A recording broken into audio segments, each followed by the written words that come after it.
This video is just going to be a little reminder of something that's rarely talked about or even thought about, and it should be monitored very close, and that is preventive guitar maintenance.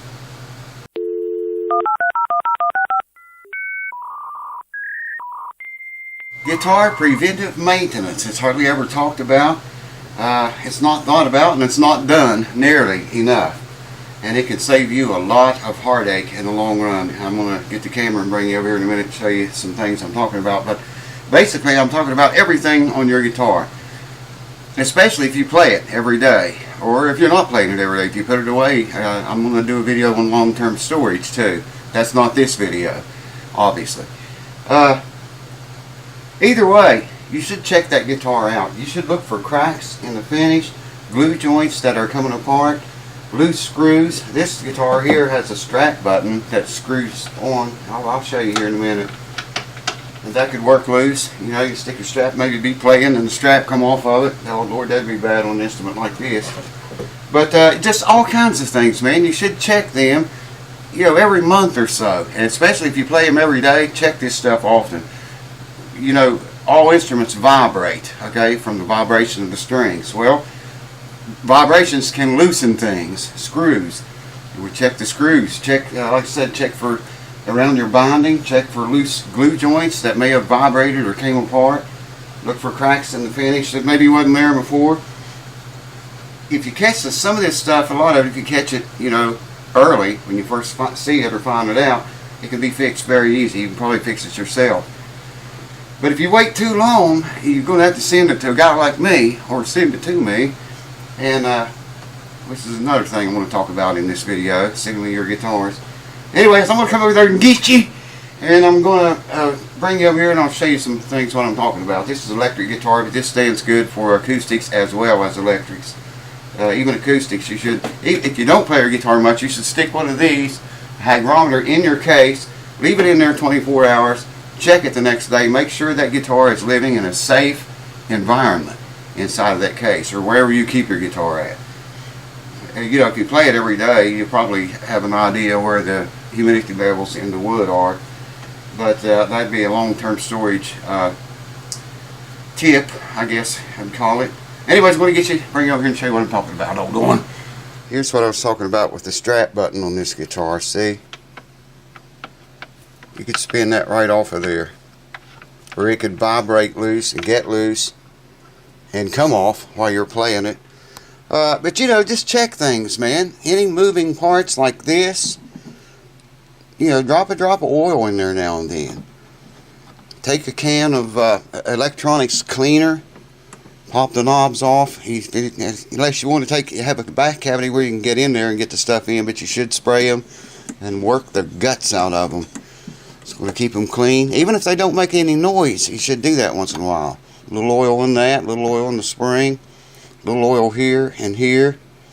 And like I say, check all the screws. Check these screws, every single one of them, man. Make sure they're tight, haven't worked loose. If your knobs have a screw in them like that, check that. You can just pull on it probably and tell if it's tight or not. Everything works loose from vibrations from you playing the guitar. These little tiny screws that hold the pickups down in the rings, should check those. Now these you wouldn't have to mess with in the magnets. Maybe it wouldn't hurt to, but I wouldn't worry about it. Some electric guitars that have individual adjustments for each saddle string, you know, you wouldn't want to mess with that much because you get your setup out of whack. I wouldn't advise that. This guitar's not very old. Look, it's still got the foam under the bridge. Wow, I never noticed that till right now. So that tells me this guitar's not very old at all. Let me turn it over. I'll show you a thing here on the, maybe I can show you right here. See all those screws?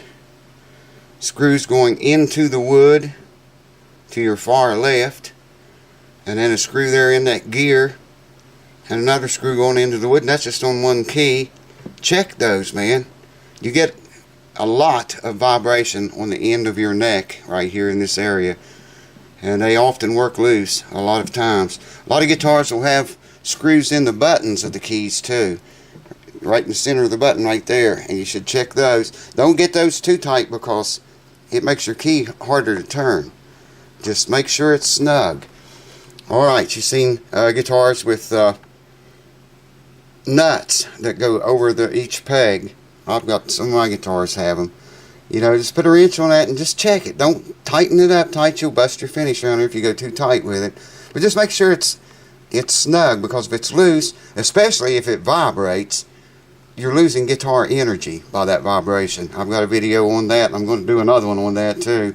Guitar energy. Watch for it. But yeah, man, you know, take one of those electronic cleaner, put one of those little hoses on it. You know what I'm talking about? Stick it down in there, give it a shot, work that switch. You're not going to hurt anything by doing that.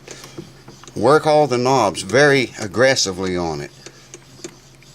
And you know, any moving parts at all, put a drop of oil on there. You can even put the electronic cleaner, a little dab of it in your saddles here. Slicking it up so when you use that thing it doesn't hang up on you. That's a Bigsby. I never was much of a fan of those, but I do like that guitar though. That's quite nice. It's got some issues. I don't know if I'll video that or not. Probably will. Now, just like the strap button I just showed you, this guitar happens to have like a thumb screw back here too. See that? I can loosen it and I can tighten it. If that works loose, your whole tailpiece could. It's got screws up here too, I know, but still the majority of the stress is on that. And if that works loose, and it is, I can loosen it like so. I don't have any strings. They're not tight. It's not tuned up to pitch. But you know, check that, for crying out loud, man. Check that stuff.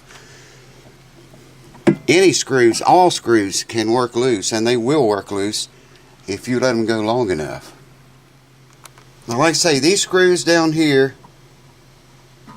right there, those screws across there, you wouldn't want to bother those. Those move your saddles forward and backwards, and you could really mess up your setup if you do that. This has got screws in it. There's a nut on the back side of that. There's a screw. I mean, you know, check all that stuff occasionally. And check these, as I said before. Don't mess. You shouldn't have to mess with the ones in the magnets in the pickup itself. But, or these, you wouldn't want to mess with those. They're not going to work loose under string stress all the time. The strings is not up to pitch, but they're very loose on this guitar. Beautiful axe. Just a beautiful, beautiful axe. And I think it's brand new. And like I say, just look for anything that probably shouldn't be there. You know, cracks, humps. Y'all seen how I test acoustic guitars for loose braces. Hold them up and tap on them all around the top, turn around, tap all around on the back.